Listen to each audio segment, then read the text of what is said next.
আসসালামু আলাইকুম রহমতুল্লাহ। আমি আপনাদেরকে যে একটি মূলা ক্ষেত দেখাচ্ছি সেটি হচ্ছে আমাদের মাতুমাইয়া ইউনিয়ন আলিপুর সংলগ্ন। আসলে এই আপনারা দেখতে পাচ্ছেন এখানে আসলে চীনা মূলা উঠানো হচ্ছে। আসলে কৃষকের দাবি যেভাবে আসলে কষ্ট করে তুলে বা চাষ করে বাজারে নেওয়া হয় ওই হিসাবে তারা বাজারে পয়সা পায় না। এই অনেক কৃষক জানিয়েছেন আসলে যেভাবে তারা আসলে ক্ষেত থেকে বা এটা খরচ করে যে হারে আসলে এই বাজারে নিয়ে টাকা পাওয়ার কথা ওই হারে আসলে তারা পাইতেছে না। আসলে এই মূলার দাম একেবারে এখন কম। কেজি কত করে বেচা এখন?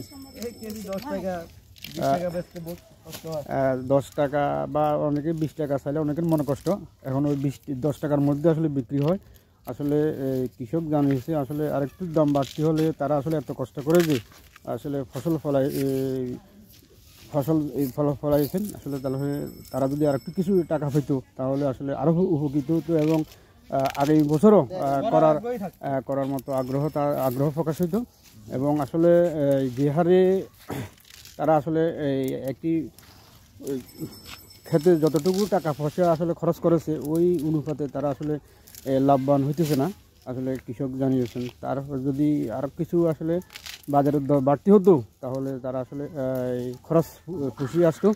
আসলে খরচ পুষিয়ে না আসার কারণে আসলে আগামী বছর করে কিনা তাও আসলে সন্দেহজনক।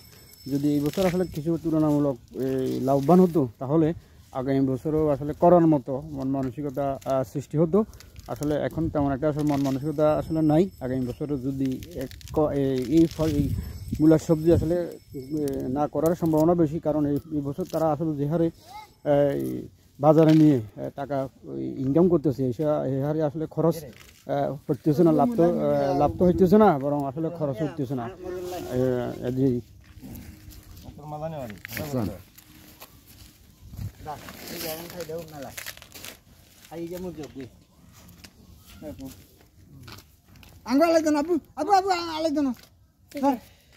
খালি মেলা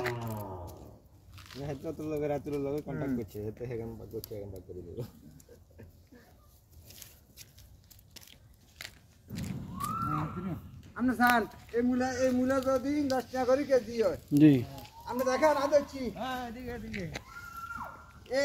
এই দুটো মূলা যদি বৃষ্টি হয় তাহলে করেন না, সারে ওষুধে বসেনি। এবার এখন কৃষকে কেন করবো? আসলে ওই কেজি যদি আর একটু বাড়তি হতো মনে হয়। হ্যাঁ জি 10 টাকা মনে করেন তো মনে বউ গেছে, আবার গাবুরি 1000 টাকা। জি তাহলে বেচলো কত বইয়ের? চলো জি ধন্যবাদ। ধরেন